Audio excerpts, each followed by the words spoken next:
Hello students, I am Rocky. Welcome to our electric learning YouTube channel. कैसे हैं आप सभी? जैसे कि लास्ट वीडियो में हमने आपको बताया था कि हम आप जल्द ही आपके लिए कुछ बेसिक्स टॉपिक्स की वीडियोस लेकर आएंगे। ठीक है, तो उसमें मैं फर्स्ट वीडियो आपके लिए लेकर आया हूँ जिसमें आज हम इकोनॉमी और बैंकिंग के रिलेटेड कुछ टर्म्स की बात करेंगे। तो चलिए ज़्यादा टाइम वेस्ट ना करते हुए हम अपनी वीडियो स्टार्ट करते हैं। सबसे पहले दो टर्म्स हम देखते हैं, ग्रोथ एंड डेवलपमेंट। सुनने में ये दोनों वर्ड हैं जो सिनोनिम्स लगते हैं, ग्रोथ और डेवलपमेंट, बट बेसिकली इन दोनों वर्ड्स का डिफरेंस क्या है? क्या डिफरेंस है ग्रोथ और डेवलपमेंट? क्या मीनिंग होता है ग्रोथ का और क्या मीनिंग होता है डेवलपमेंट का? देखिए, जो ग्रोथ है, ग्रोथ एक क्वांटिटेटिव वर्ड है, क्वांटिटेटिव टर्म है। जो डेवलपमेंट है यह एक क्वालिटेटिव टर्म है। इट मीन्स ग्रोथ क्वांटिटी को मेजर करती है और जो डेवलपमेंट है वो क्या करती है? क्वालिटी को मेजर करती है। फॉर एग्जाम्पल, मान लो एक पर्सन है जिसकी आज जो इनकम है वो 10,000 है और इसकी इनकम एक साल बाद इंक्रीज होके मान लो हो जाती है 15,000। ठीक है, 10,000 से इंक्रीज होकर होगी 15,000। तो यह क्या चीज़ है? यह क्या है? उसकी ग्रोथ है, क्योंकि हम उसको मेजर कर सकते हैं। ठीक है, 10,000 थी अब 15,000 है। ये क्या है? कुछ अपना कुछ क्वांटिटी है जिसको हम मेजर कर सकते हैं। तो इसको क्या बोलेंगे? उस पर्सन की क्या हो रही है? ग्रोथ हो रही है। बट अगर हम कहें कि ये जो पर्सन है आज किसी बैकवर्ड एरिया में रहता है, ठीक है, किसी छोटे शहर में किसी बैकवर्ड एरिया में रहता है, वहाँ से वो शिफ्ट हो गया और किसी मान लो मेट्रो सिटी में चला गया। ऑब्वियसली मेट्रो सिटी में जब वो शिफ्ट होकर जाएगा तो उसके पास जो अपॉर्चुनिटीज़ हैं करियर की, हेल्थ की, एजुकेशन की, वो ज़्यादा होगी। इट मीन्स वहाँ पे जो उसकी क्वालिटी ऑफ लाइफ है वो क्या होगी? Better. Quality of life better कैसे होगी? क्योंकि मेट्रो सिटी में उसके पास कंपैरेटिवली जो अपॉर्चुनिटीज़ हैं वो क्या है? ज़्यादा।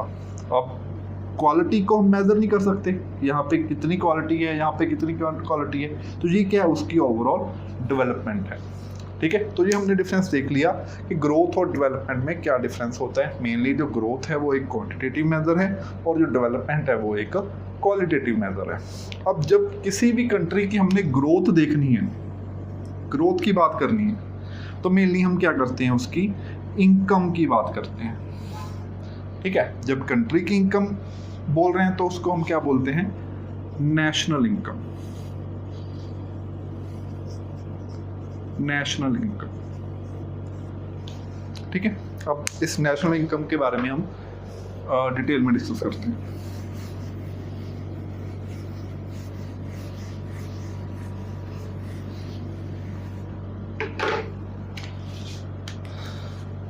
नेशनल इनकम के 4 पार्ट्स होते हैं: जीडीपी, जीएनपी,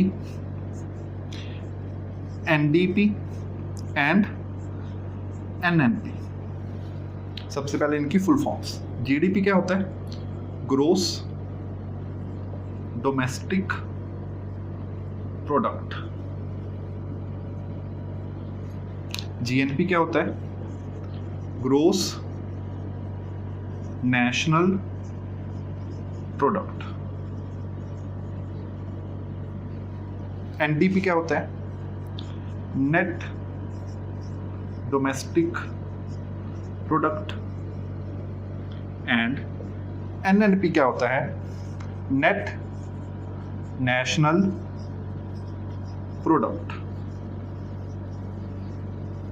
ये इन चारों की होगी फुल फॉर्म। से चारों वर्ड आप लोगों ने कई बार सुने होंगे। आज इस वीडियो में हम स्टडी करेंगे इन दो टर्म्स को। जीडीपी क्या होती है, जीएनपी क्या होती है, और बेसिकली इन दोनों में मेन डिफरेंस क्या है। ठीक है, आपको जनरली जो बताया जाता है ये बता दिया जाता है कि जीडीपी क्या है और जीएनपी क्या है। इन दोनों में क्या डिफरेंस है, इन दोनों को हम अलग अलग क्यों मेजर करते हैं, आज हम वो देखेंगे। ठीक है जी, चलिए।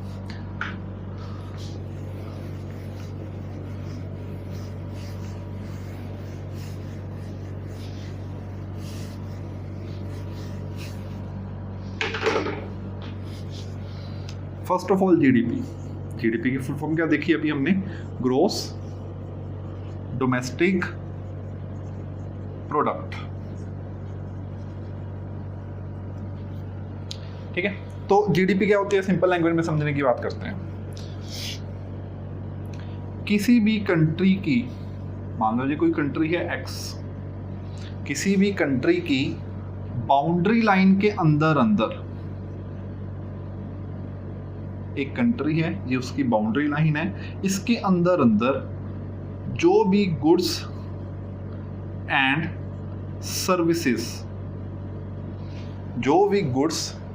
सर्विसेज, इवन कि हम इसको क्या बोलेंगे, फाइनल गुड्स एंड सर्विसेज, जो कंप्लीटली बन के तैयार हो चुकी है। ठीक है, final goods and services. Goods क्या होती हैं, कोई भी चीज़, क्लोथ है, टेबल है, फैन है, जो चीज़ हम टच कर सकते हैं इन शॉर्ट। सर्विसेज क्या होती हैं, जो हम अवेल करते हैं, किसी के पास जाके, डॉक्टर के पास जा रहे हैं, ट्रीटमेंट ले रहे हैं, ठीक है, एजुकेशन ले रहे हैं, या कहीं रेस्टोरेंट में जाकर खाना खा रहे हैं, वो क्या है, सर्विसेज है। तो एक साल में जो भी फाइनल गुड्स एंड सर्विसेज किसी कंट्री की बाउंड्री लाइन के अंदर बनती हैं, उनकी जो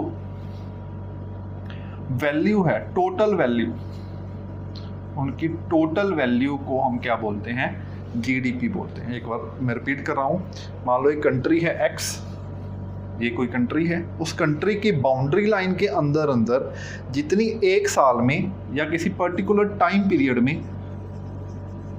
वो एक साल हो सकता है, वो आधा साल हो सकता है, वो एक क्वार्टर हो सकता है, पर्टिकुलर टाइम पीरियड में जितनी भी फाइनल गुड्स एंड सर्विसेज बन रही हैं, उनकी जो टोटल वैल्यू होगी उसको हम बोलेंगे gross domestic product.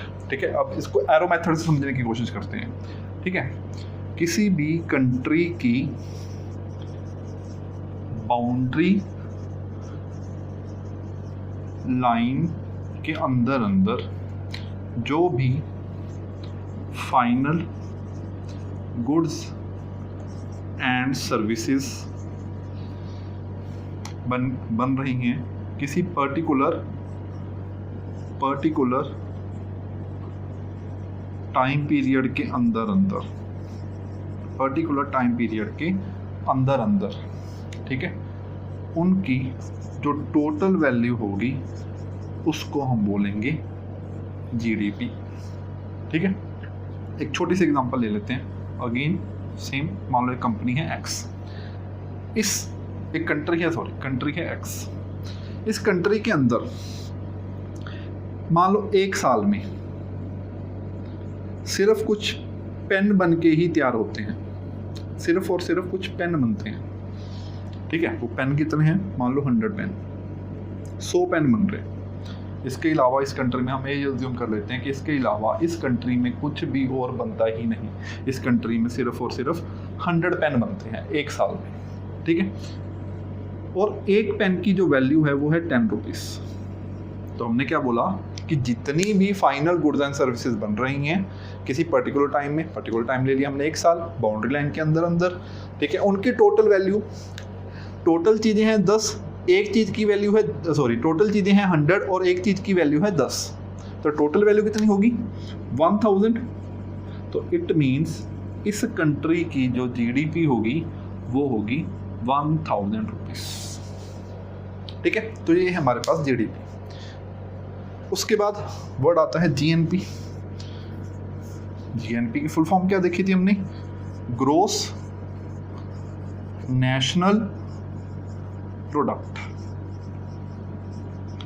Gross national product. अब देखो इसमें हमने क्या कहा कि बाउंड्री लाइन के अंदर जो बनेगा हम सिर्फ उसको ले रहे हैं। ठीक है, वो चाहे मैं खुद बनाऊं, मान लो मैं इंडियन सिटीजन हूं, तो इंडिया की बाउंड्री लाइन के अंदर चाहे मैं बनाऊं, ठीक है, मतलब हम इंडिया के जो सिटीजन हैं हम वो बनाएं, या कोई फॉरेन से आके इंडिया में बनाए, ठीक है, हम उन सभी चीज़ों को लेंगे।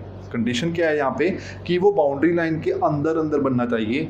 हमको नहीं पता वो कौन बनाएगा, वो उस कंट्री के सिटीजन्स बनाएंगे या फॉरेनर्स बाहर से आकर बनाएंगे, बट वो बाउंड्री लाइन के अंदर तैयार होना चाहिए। इट मीन्स हम जो भी हमको इसमें फॉरेन से इनकम होती है वो हम जीडीपी में इंक्लूड नहीं करते। तो जीएनपी क्या है, gross national product. It means जब जीडीपी में हम ऐड कर देते हैं एनएफ, NFIA, ये NFIA क्या है? Net factor income from abroad,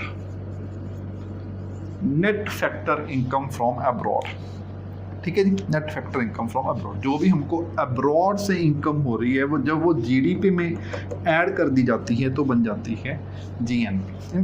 इनकी ये जो नेम है यहाँ से समझने की कोशिश करते हैं। ग्रोस मीनिंग टोटल, इसलिए हमने बोला टोटल वैल्यू।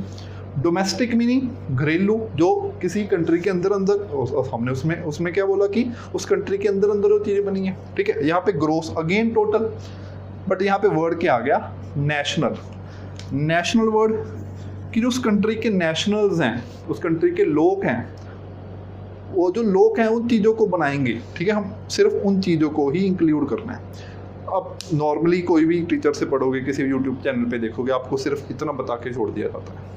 अब इसके बाद हम इन दोनों का मेन डिफरेंस देखेंगे। ये क्या चीज़ है NFIA, इसको देखेंगे। मेनली इन दोनों में क्या डिफरेंस है उसको देखेंगे। देखिए, जो जीडीपी है ये रिप्लाई होता है वेयर का, कि चीज़ कहाँ बनी है। हम क्या कह रहे हैं कि बाउंड्री लाइन के अंदर अंदर। और जो जीएनपी है ये रिप्लाई होता है हु का, कि चीज़ किसने बनाई है। कंट्री के सिटीजन्स ने बनाई है या कंट्री के जो उस पर्टिकुलर कंट्री के लिए फॉरेनर्स हैं उन्होंने बनाई है, ठीक है। इसमें ये मैटर नहीं करता कि चीज़ कहाँ पे बन रही है, ठीक है। मान लो ये कंट्री है एक्स, ठीक है, ये एक्स कंट्री है, कि जो चीज़ है वो कंट्री के अंदर बनी है या बाहर बनी है। ये जीएनपी के में मैटर नहीं करता। यहाँ पे मैटर क्या करता है कि वो बनाई किसने है, इस कंट्री के सिटीजन ने बनाई है या फॉरेनर ने बनाई है। अब एक एग्जांपल लेते हैं, फनी सी एग्जांपल है, आप बहुत जल्दी इस चीज़ को समझ जाओगे।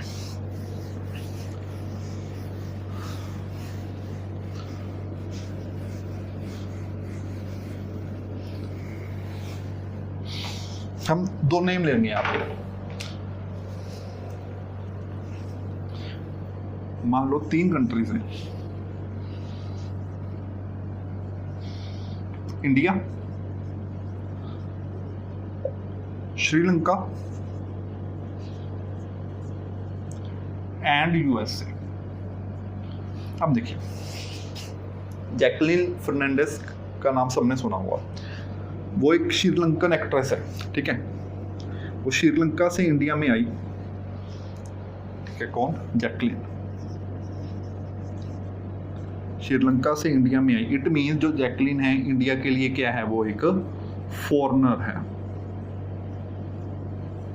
ठीक है जी।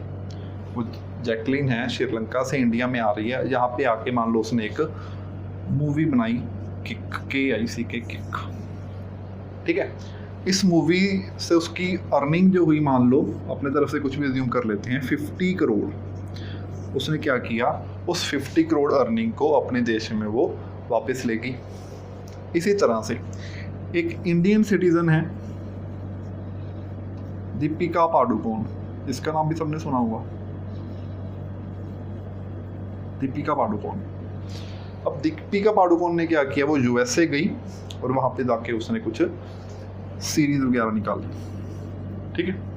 और मान लो उस सीरीज से उसने इनकम की 500 करोड़, और उस इनकम को वो क्या किया, उसने इंडिया में वापस ले आए, ठीक है। हमने क्या बोला था कि जीएनपी में ये मैटर नहीं करता कि जो चीज़ है वो कहाँ पे बन रही है, ठीक है, वो देश के अंदर बन रही है या देश के बाहर बन रही है। बट मैटर क्या करता है कि उस चीज़ को बना कौन रहा है, वो कंट्री का सिटीजन बना रहा है या फॉरेनर। अब यहाँ पे देखो, जो जैकलिन फिल्म बना रही है किक, वो तो इंडिया में बन रही है, बट है कौन, वो एक फॉरेनर, ठीक है। और पैसा कहाँ पे ले गई, अपने देश में ले गई। दीपिका पादुकोण जो सीरीज बना रही है, कहाँ पे बना रही है, यूएसए में, बट है कौन, वो एक इंडियन है, ठीक है। तो यहाँ पे NFIA क्या होगा, NFIA कि जो हमारी कंट्री के सिटीजन ने काम किया बाहर जाकर, ठीक है, ये 500 करोड़, इसमें से हम सब्ट्रैक्ट कर देंगे जो फॉरेनर्स आकर हमारे देश में काम कर रहे हैं उसको। इट मीन्स 50 करोड़, तो NFIA क्या बचा हमारे पास 450 करोड़। जैसे आपने देखा होगा बहुत सारे लोग हैं जो ठीक है यहाँ से शिफ्ट हो जाते हैं दूसरी कंट्री में, कनाडा, ऑस्ट्रेलिया, वहाँ पे चले जाते हैं। ठीक है, हमारे इंडियंस हैं जो, और वहाँ से हमको पैसा भेजते हैं। इसी तरह जो छोटी छोटी कंट्रीज हैं, नेपाल हो गया, बांग्लादेश, पाकिस्तान हो गया, वहाँ से कुछ, या श्रीलंका हो गया, वहाँ से कुछ लोग आते हैं हमारे इंडिया में आकर वहाँ पे यहाँ पे काम करते हैं और पैसा अपनी कंट्रीज में भेजते हैं। ठीक है, तो हम GNP में क्या इंक्लूड करते हैं कि जो हमारे सिटीजन्स ने काम किया है, जो हमारी सिटीजन्स ने ठीक है गुड्स और सर्विसेज को प्रोड्यूस किया है, GNP में हम सिर्फ उन चीज़ों को ही इंक्लूड करते हैं जो फॉरेनर्स काम कर रहे हैं। ठीक है, हमारी कंट्री में आके उन चीज़ों को हम क्या कर देते हैं, सब्ट्रैक्ट कर देते हैं। यही क्या होता है NFIA, net factor income from abroad. और जनरली जो एग्ज़ाम में पूछा जाएगा, यही पूछा जाएगा कि GNP is equal to GDP plus NFIA। ये फॉर्मूला है एक तरह का जिसको आपने याद कर, क्लियर होगा सारा। ठीक है, यही है हमारे पास GDP और GNP का डिफरेंस। तो आज के लिए इतना ही। नेक्स्ट वीडियो में हम लेकर आऊँगा जो नेक्स्ट 2 टर्म्स हैं, NDP, NNP और इससे रिलेटेड कुछ और इन्फॉर्मेशन। तो अगर आपको वीडियो पसंद आई हो, प्लीज़ इस वीडियो को लाइक करो, अपने फ्रेंड्स के साथ शेयर करो, और आगे की वीडियोस के लिए हमारा इलेक्ट्रिक लर्निंग यूट्यूब जो चैनल है उसको सब्सक्राइब कर लो, ताकि बेल आइकन को भी प्रेस कर दो, ताकि जो भी न्यू नोटिफिकेशन आएगी आपके पास जल्दी से जल्दी पहुंचे और आपके पास जो इन्फॉर्मेशन है वो भी जल्दी से जल्दी पहुंचे। ओके जी, बाय बाय, थैंक यू।